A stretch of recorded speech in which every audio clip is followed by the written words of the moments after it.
पहलगाम हमले के बाद भारत की ओर से लगातार आक्रामक रुख को देखते हुए पाकिस्तान की हालत खराब है। एक ओर टीआरसी ने हमले की जिम्मेदारी लेने से पलटी मार ली है, तो दूसरी ओर पाकिस्तान एलओसी से सटे इलाके खाली करा रहा है। सीमावर्ती इलाकों में रहने वाले लोगों को वहां से हटने के आदेश दिए गए हैं। इससे पहले पाक रक्षा मंत्री ये कहते सुने गए थे कि पाकिस्तान में आतंकी अमेरिका और यूरोप के देशों के लिए तैयार किए गए थे। बीएसपी प्रमुख मायावती ने यूपी में दलित समाज के खिलाफ अत्याचार, बारातों पर हमले और डॉक्टर भीमराव अंबेडकर व गौतम बुद्ध की प्रतिमाओं के अपमान की लगातार हो रही घटनाओं पर नाराजगी जताई है। उन्होंने कहा कि इन घटनाओं ने न सिर्फ प्रदेश की सामाजिक सद्भावना पर सवाल खड़े किए हैं, बल्कि कानून व्यवस्था को लेकर भी गहरी चिंता बढ़ा दी है। सरकार इन घटनाओं को गंभीरता से लेते हुए दोषियों के खिलाफ कड़ी कार्रवाई करे।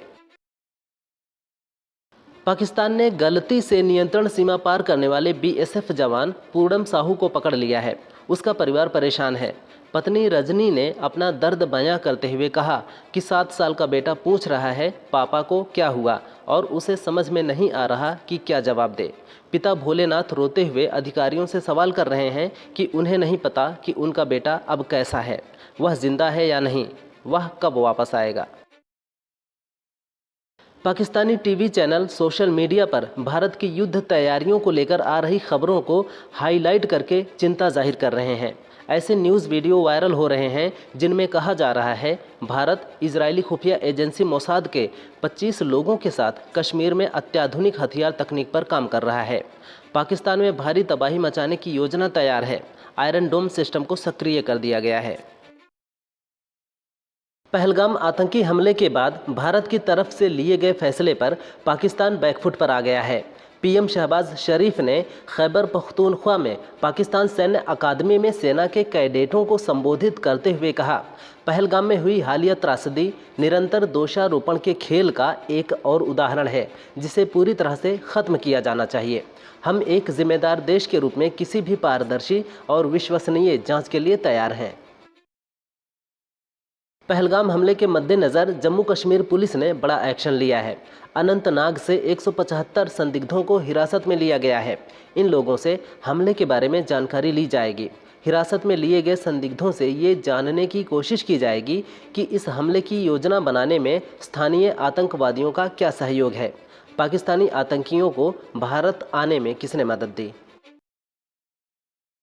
पहलगाम आतंकी हमले के बाद हरियाणा में सिक्योरिटी को लेकर अलर्ट है। सरकार ने प्रदेश में रह रहे 460 पाकिस्तानियों को निकालने के ऑर्डर जारी कर दिए हैं। सरकारी रिकॉर्ड के मुताबिक इनमें अधिकांश हिंदू परिवार हैं। सीएम नायब सैनी ने अधिकारियों को निर्देश दिए हैं कि यदि कोई पाकिस्तानी वीज़ा लेकर हरियाणा में बैठा है तो 24 घंटे में उसे पकड़कर वापस भेजा जाए। जम्मू कश्मीर में गैर रेलवे कर्मचारियों के लिए एडवाइजरी जारी की गई है। खुफिया इनपुट के बाद सुरक्षा बल गश्त बढ़ा दी गई है। एडवाइजरी में कहा गया है कि पाकिस्तान की आईएसआई और उससे जुड़े आतंकी संगठन विशेष रूप से गैर स्थानीय लोगों, पुलिसकर्मियों और कश्मीरी पंडितों पर हमले करने की योजना बना रहे हैं। खुफिया इनपुट के मुताबिक ख़ास तौर पर श्रीनगर और गंदेरबल ज़िलों में इन लोगों को निशाना बनाया जा सकता है।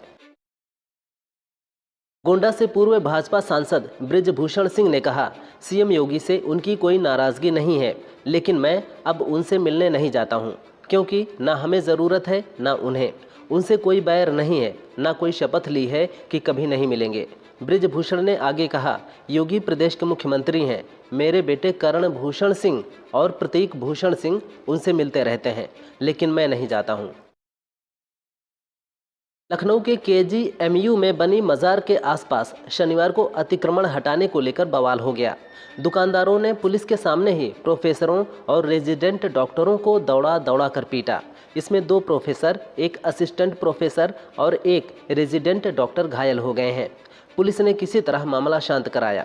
फिलहाल मौके पर तनाव को देखते हुए कई थानों की पुलिस बुलाई गई है।